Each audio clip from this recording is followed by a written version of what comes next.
बिस्मिल्लाहिर्रहमानिर्रहीम। Mathematics lecture number 1, topic set function and rule. देखो बेटा, जहाँ से हमने चैप्टर सेकंड छोड़ा था 2.4 एक्सरसाइज, वहीं से हमने टॉपिक का आगाज करना है। 2.4 एक्सरसाइज प्लस 2.5। इस चैप्टर में बोर्ड की वेटेज कुछ इस तरह है कि यहाँ से 3 शार्प क्वेश्चन आते हैं, 1 लॉन्ग का पार्ट आता है। इसका मतलब ये हुआ कि 11 नंबर इसी चैप्टर के अंदर मौजूद है विदाउट एमसीक्यू। हमने 2.4 का इंट्रोडक्शन कर लिया था, बेसिक चीज़ें दोबारा हम यहाँ डिस्कस करेंगे।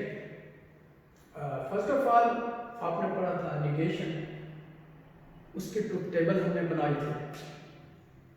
फिर हमने कंजंक्शन पढ़ा था, ट्रुथ टेबल बनाई थी। डिस्टिंक्शन, इसी तरह कंडीशनल, बाई कंडीशन। कंजंक्शन के लिए सिंबल हम ये यूज करते हैं, डिस्टिंक्शन के लिए ये सिंबल है।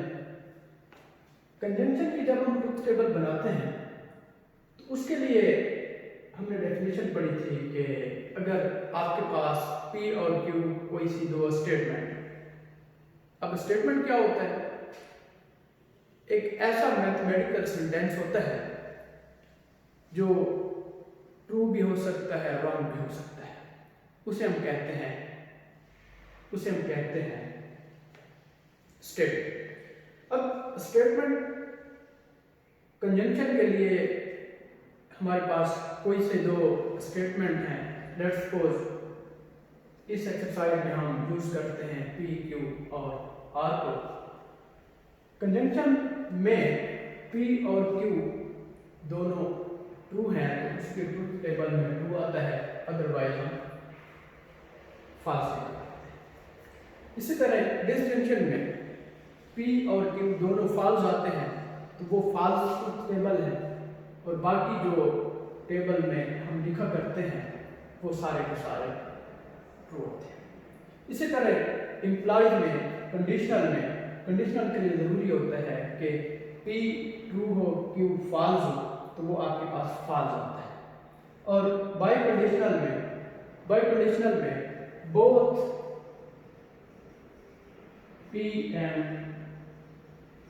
Q या दोनों ट्रू होने चाहिए या दोनों फॉल्स होने चाहिए। अगर दोनों ट्रू होंगे फिर भी रिजल्ट ट्रू आएगा, जब दोनों फॉल्स होंगे फिर भी इसका रिजल्ट ट्रू आएगा। तो ये थोड़ा सा इंट्रोडक्शन था।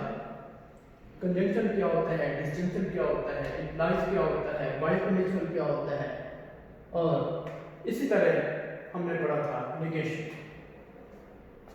बेटा, हम इन्हीं डेफिनेशन को लेते हुए कुछ डेफिनेशन मजीद आगे हम लेके चलेंगे। सबसे पहले इसी 2.4 एक्सरसाइज में एक डेफिनेशन है टोटालिटी। जब हम किसी भी क्वेश्चन में हम उसकी ट्रुथ टेबल बनाते हैं, ट्रुथ टेबल में जो लास्ट कॉलम होता है, लास्ट कॉलम में तमाम एलिमेंट ट्रू आ जाते हैं, तो इसे हम मैथमेटिक्स में बोलते हैं टोटालिटी। क्या बोलते हैं? Totality. Statement which is true for all possible value of the variable involve called totality. दोबारा देखिए कि statement which is true for all possible values of variable involve is called totality. यानी P और Q आपके पास कोई सी दो statement है और हम क्वेश्चन को देखते हुए उसकी ट्रुथ टेबल बनाते हैं। ट्रुथ टेबल का जो लास्ट कॉलम है, अगर उसमें तमाम एलिमेंट ट्रू आ जाए तो उसे हम बोलते हैं टोटालिटी। देखिए बेटा, 3 चीजें हैं, या तो लास्ट कॉलम मुकम्मल ट्रू होगा, या लास्ट कॉलम में मुकम्मल फॉल्स आएंगे, या मिक्सअप। तो मैथमेटिक्स की लैंग्वेज में इनके मखसूस नाम हैं। अगर लास्ट कॉलम में तमाम एलिमेंट ट्रू ट्रू आ जाते हैं तो हम कहते हैं कि ये टॉटोलॉजी है। और एग्जैक्टली इसके उलट है कि statement which is always false called exactly. किसी भी मैथमेटिकल क्वेश्चन यानी हम चेक कर रहे हैं ट्रुथ टेबल के जरिए, और ट्रुथ टेबल में जो लास्ट कॉलम बनता है उसमें तमाम के तमाम एलिमेंट फॉल्स आ जाए तो वो कहलाती है एग्जैक्टली। क्लियर? इसके बाद है कंटीजेंसी। कंटीजेंसी इसी से रिलेट है कि अगर हमारे पास ट्रुथ टेबल में कुछ एलिमेंट आपके पास फॉल्स आ जाए, कुछ ट्रू आ जाए, यानी मिक्सअप हो जाए, तो हम कहते हैं कि ये कंटीजेंसी। तो ये तीन definition.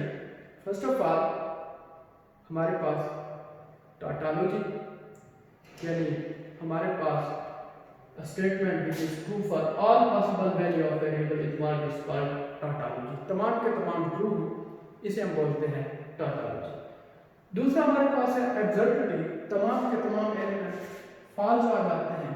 A statement which can be true or false depending upon, a statement which is always false is called absolute. Contingency में a statement which can be true or false depending upon truth value of variable is called contingency. अब इसी तीनों definition को हम देखते हुए exercise 2.4 question number 3 show that, ये आप अच्छी तरह देखें, इसे हम पढ़ते कैसे हैं। इस किस्म के जब क्वेश्चन पेपर में हम सॉल्व करते हैं तो हमें ये पता होना चाहिए कि स्टेटमेंट लिखी हुई कैसी है और हमने इसे पढ़ना कैसे है। देख बेटा, हमने ये जो सिंबल है ये पढ़ा था डिसजंक्शन का, और ये जो सिंबल है ये है कंजंक्शन का। इसे हम इम्प्लाइज पढ़ते हैं, इसे हम बाई कंडीशनल पढ़ते हैं, और इसी तरह एक हमारे पास सिंबल है, इसे हम पढ़ते हैं निगेशन। अब इसे हम पढ़ेंगे कैसे। P implies P disjunction Q। तो इसका मतलब ये हुआ कि सबसे पहले हम P और Q लिखेंगे। देखिए हमारे पास लेट्स सपोज अगर दो स्टूडेंट हैं तो इसमें चार पॉसिबिलिटी बनती है। या तो ये है कि दोनों स्टूडेंट सच बोल रहे होते हैं, नंबर सेकंड का दोनों स्टूडेंट झूठ बोल रहे होते हैं, या पहला स्टूडेंट सच बोल रहा है दूसरा झूठ बोल रहा है, या पहला झूठ बोल रहा है दूसरा सच बोल रहा है। इसमें हम यही ट्रूथ टेबल बनाते हैं। पी क्यू, ये भी ट्रू है, ये भी ट्रू है, ये फॉल्स है, ये भी फॉल्स है, ये ट्रू है, ये फॉल्स है, ये फॉल्स है और ये ट्रू है। अच्छा एक और बात, हम इन्हें आगे पीछे भी लिख सकते हैं, जरूरी नहीं है कि इसी तरतीब से आप लिखें। आप पहले फॉल्स फॉल्स भी लिख सकते हैं, पहले ट्रू फॉल्स भी लिख सकते हैं, पहले फॉल्स ट्रू भी लिख सकते हैं, और ट्रू ट्रू एंड पे भी लिख सकते हैं। इसके बाद क्वेश्चन में चुके P implies P disjunction Q। अब डिसजंक्शन के लिए हम डेफिनेशन जो हमने डिस्कस की थी उसी को हम देखते हैं। बेटा डिसजंक्शन के लिए हमने डेफिनेशन ये पढ़ी थी कि P और Q कोई सी दो स्टेटमेंट है, और ट्रूथ टेबल में ये दोनों ट्रूथ टेबल में ये दोनों फॉल्स होते हैं अगर दोनों की वैल्यू फॉल्स हो। यानी इसकी जब हम ट्रूथ टेबल बनाते हैं P और Q की, P भी हमारे पास फॉल्स है, Q भी हमारे पास फॉल्स है, तो इसका रिजल्ट फॉल्स आता है। और इसके अलावा बाकी जितने भी बढ़ते हैं वो ट्रू होते हैं। तो ये ट्रू ट्रू ट्रू आ जाएगा, ट्रू फॉल्स ट्रू आ जाएगा, फॉल्स ट्रू ट्रू आ जाएगा, फॉल्स फॉल्स फॉल्स आ जाएगा। डेफिनेशन जो हमने बेसिक डिस्कस की थी उसी को हम देखते हैं डिस्टिंक्शन के लिए कि P और Q हमारे पास दो स्टेटमेंट है, तो उन्हीं दो स्टेटमेंट को हम कहते हैं कि ये फॉल्स है अगर P भी फॉल्स है और Q भी फॉल्स। ये हमारे पास डिस्टिंक्शन का कॉलम बन गया और प्रूफ तो हमने ये करना है, show that P implies P disjunction Q is tautology। अब tautology प्रूफ करने के लिए हमारे पास डिस्जंक्शन का कॉलम बन गया। अब हम implies P disjunction Q, P implies P disjunction Q। अब डिस्जंक्शन के लिए ये है कि अगर दोनों डिस्जंक्शन का हमने जो कॉलम बनाया था कि डिस्जंक्शन के लिए ये था कि दोनों में फॉल्स है तो वो फॉल्स होगा, अदरवाइज ट्रू होगा। अब ये इंप्लाइज डिस्कस करते हैं। इंप्लाइज के लिए बेटा हमने डिटेल से पढ़ा था, उसके लिए जरूरी होता है कि P में सारे के सारे ट्रू हों और Q में सारे के सारे फॉल्स हों, तो वो जो टेबल बनती है सारे के सारे फॉल्स बनती है। या यूँ समझे कि इसके लिए जरूरी होता है कि P ट्रू है Q फॉल्स है, तो फिर आपके पास रिजल्ट इसका। अब देखिए हमने जो कि P implies P disjunction Q, simple सी बात है। अब ये देख रहे हैं ये हमारे पास है ट्रू। अब फॉल्स के लिए जरूरी होता है कि यहाँ ट्रू है तो यहाँ फॉल्स। कोई भी आपके पास टेबल हम बनाने जा रहे हैं, यहाँ ट्रू हो इसके मुकाबले में फॉल्स हो तो फिर फॉल्स होता है। अब देखिए यहाँ पे ट्रू है, अब यहाँ तो फॉल्स नहीं है, यहाँ ट्रू है, यहाँ तो फॉल्स नहीं है, यहाँ तो वैसे भी फॉल्स है। जब फॉल्स दिया तो फिर बात ही खत्म। इसलिए यहाँ पे ट्रू है, यहाँ पे ट्रू है तो ये ट्रू लिखा जाएगा, यहाँ पे ट्रू है, यहाँ पे ट्रू है, ये ट्रू लिखा जाएगा। इसी तरह यहाँ हम चेक कर सकते हैं, ये फॉल्स है, ये भी फॉल्स है, ये भी ट्रू लिखा जाएगा, ये भी ट्रू लिखा जाएगा। और हमने ये पढ़ा था कि किसी भी statement which is true for all possible value of variable involved is called tautology। तो यहाँ हमने बेटा देख लिया कि ये tautology। अब इसी से मिलते जुलते क्वेश्चन नंबर 3 का फर्स्ट पार्ट, इसका फोर्थ पार्ट, इन दोनों पे ट्राई करने बेटा ये असाइनमेंट मैंने डिस्कशन में चेक भी करनी होगी और मैंने पूछना भी होगा कि tautology क्या होता है, एग्जैक्टिव क्या होता है और कंटीजेंसी क्या होता है। और इसी के साथ साथ पेपर पैटर्न जो पहले 4 चैप्टर में, पहले चैप्टर, दूसरा चैप्टर, तीसरा चैप्टर, चौथा चैप्टर, 12 क्वेश्चन होते हैं, 12 में से हमने 3 करने होते हैं। तो ये अभी मैंने थोड़ी देर पहले बताया है कि सेकंड चैप्टर में आपके 3 शॉर्ट क्वेश्चन मौजूद हैं। इसी से रिलेटेड पहला पार्ट है और चौथा पार्ट है, ये आप लोगों ने खुद ट्राई करना है। और सिमिलरली ये डिस्कशन है क्वेश्चन नंबर 2 का दूसरा और तीसरा। नेक्स्ट क्वेश्चन नंबर 4 में, क्वेश्चन नंबर 3 हमने डिस्कस किया है। क्वेश्चन नंबर 4 में वो पूछता है कि ये जो आपके पास स्टेटमेंट दी गई हैं क्या ये tautology है या एग्जैक्टिव है। अब क्वेश्चन नंबर 4 के 2 पार्ट, एक पार्ट मैं कर रहा हूँ, एक पार्ट आपको कर लीजिए, चौथा पार्ट आप कर रहे हैं और इसका सेकंड पार्ट मैं कर रहा हूँ। सेकंड पार्ट थोड़ा सा मुश्किल है, मैं खुद कर लेता हूँ, चौथा पार्ट कौन है आप कर लीजिए। अब इसमें वो ये कहता है कि ये जो स्टेटमेंट है P implies Q implies P, ये आप बताइए ये tautology है या एग्जैक्टिव है। अब फिर वही बात कि tautology के लिए ये होता है कि लास्ट कॉलम जो बनता है सारे के सारे ट्रू आने चाहिए और इसी के साथ साथ जो हमारे पास लास्ट कॉलम आता है सारे के सारे फॉल्स हो जाए तो उसे हम कहते हैं कि ये एग्जैक्टिव है। बेटा देखें यहाँ हमारे पास P है, ये हमारे पास Q है। अब P implies Q की बात कर रहे हैं, वही पहले की तरह यहाँ भी ट्रू है, यहाँ भी ट्रू है, ये फॉल्स है, ये भी फॉल्स है, ये ट्रू है, फॉल्स है, ट्रू है। सबसे पहले Q implies P, Q implies P। अब implies के लिए जरूरी है कि यहाँ ट्रू है तो इसके मुकाबले में फॉल्स होना चाहिए, यहाँ ट्रू है तो इसके मुकाबले में फॉल्स होना चाहिए।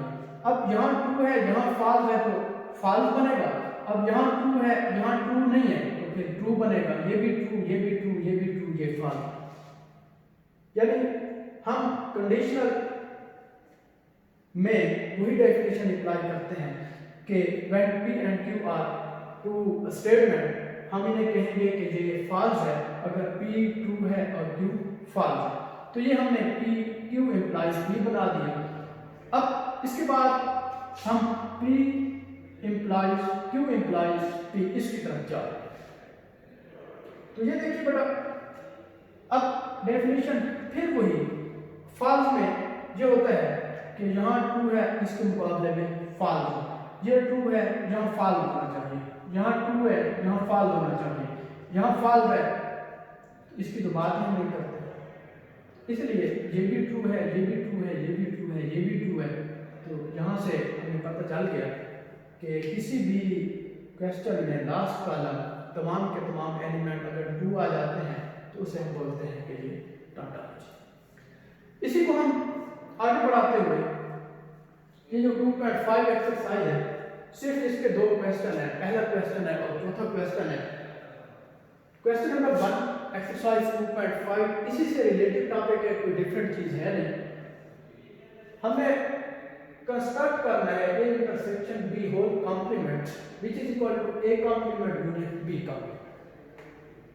देखिए हमने इससे पहले 2.2 एक्सरसाइज में ये डिस्कस किया था कि modern law A union B whole complement which is equal to A complement union B complement. अब इसकी लॉजिकल फॉर्म हमने लिखनी है और फिर हमने ट्रूथ टेबल के जरिए इसे प्रूव भी करना है। देखिए बेटा, इसकी जब हम लॉजिकल फॉर्म लिखते हैं तो इसमें ये जो आपके पास कॉम्प्लीमेंट है, कॉम्प्लीमेंट को नेगेशन से रिप्रेजेंट करते हैं। ए को हम बी से रिप्रेजेंट करते हैं, बी को हम पी से रिप्रेजेंट करते हैं। ये जो हमारे पास इंटरसेक्शन है, इंटरसेक्शन को हम कंजंक्शन से रिप्रेजेंट करते हैं और ये जो हमारे पास यू है, यू को हम डिसजंक्शन से रिप्रेजेंट करते हैं। और बाकी ए कॉम्प्लीमेंट है, बी कॉम्प्लीमेंट है। तो फर्स्ट ऑफ ऑल नेगेशन लिखते हैं, ए की जगह हम पी लिखेंगे, इंटरसेक्शन की जगह हम कंजंक्शन लिखेंगे, बी की जगह हम क्यू लिखेंगे। इज इक्वल टू वैसे का वैसा कॉम्प्लीमेंट है, नेगेशन पी, और इसी तरह हम यहाँ पे लिखा करते हैं, इसी तरह हम यहाँ पे लिखा करते हैं अब इसको हमें प्रूफ करना है। अब देखें, जब हम प्रूफ की तरफ जाते हैं तो सबसे पहले P Q true true false false true false false. First of all negation of P, P का नेगेशन, P की नेगेशन के लिए हमने पढ़ा था कि अगर ट्रू है तो फॉल्स होगा, फॉल्स है तो ट्रू होगा, ट्रू है तो फॉल्स होगा, और अगर हमारे पास फॉल्स है तो फिर ट्रू आता है। Negation of Q second column, similarly true है false, false true, false true, true false, ये दूसरा कॉलम है। इसके बाद चूंकि यहाँ P कंजंक्शन Q है तो हम डेफिनेशन अप्लाई करते हैं। डेफिनेशन इसकी ये है कंजंक्शन की कि P और Q कोई से दो स्टेटमेंट है तो दोनों को हम कहेंगे कि ये ट्रू है, दोनों को हम कहेंगे कि ये ट्रू है अगर P और Q दोनों ट्रू हैं। यहाँ देख सकते हैं यहाँ भी ट्रू है, यहाँ भी ट्रू है, तो इसका मतलब ये हुआ, इसका मतलब ये हुआ कि हम यहाँ पर ट्रू लिखें। इसके बाद बाकी जितने भी बचते हैं फॉल्स फॉल्स लिखें। फिर इसी का जब हम निगेशन बनाते हैं, निगेशन की वही डेफिनेशन कि हमारे पास रिजल्ट अगर ट्रू में है तो फॉल्स में हो जाएगा, फॉल्स में है तो ट्रू में हो जाएगा, फॉल्स में है तो ट्रू में हो जाएगा, फॉल्स में है तो ट्रू में हो जाएगा। ये हमारे पास रिजल्ट आ जाता है निगेशन पी कंजंक्शन क्यू। क्योंकि राइट हैंड साइड में डिसजंक्शन है, A complement union B complement, और हमने ऐसे लिखना है यानी पी निगेशन क्यू निगेशन और इसका डिसजंक्शन। तो देखिए बेटा, हमने negation of P negation of Q इनका डिसजंक्शन निकालना है। तो डिसजंक्शन के लिए यही कि जब ये भी ट्रू है दोनों तो ये ट्रू आ जाता है, और इसी तरह दोनों फॉल्स हैं तो ये फॉल्स आ जाता है। यानी बात वही है डिसजंक्शन में कि अगर हमारे पास पी और क्यू कोई सी दो स्टेटमेंट है तो दोनों को हम कहेंगे ये फॉल्स है अगर दोनों फॉल्स। तो ये टेबल बनती है। अब इसका रिजल्ट देखें और इसका रिजल्ट देखें, इसे आप इक्वेशन 1 का नाम दे दें, इसे इक्वेशन 2 का नाम दे दें, और एंड पे आप लिख लें from first and second left hand side which is equal to right hand side. बेटा ये टॉपिक हमारा आज का कंप्लीट होता है 2.4 और 2.5 के लिए। अब आप लोगों की असाइनमेंट ये है कि जितने भी यहाँ हमने क्वेश्चन लिखे हैं होमवर्क के लिए, आप ये प्रिपेयर कर लें, डेफिनेशन है ये तैयार कर लें, डिस्कशन में आपको जो टाइम दिया जाएगा उसी पे मैंने आप लोगों को तैयार करना है और यहाँ से मैंने पूछना है। अल्लाह हाफ़िज़।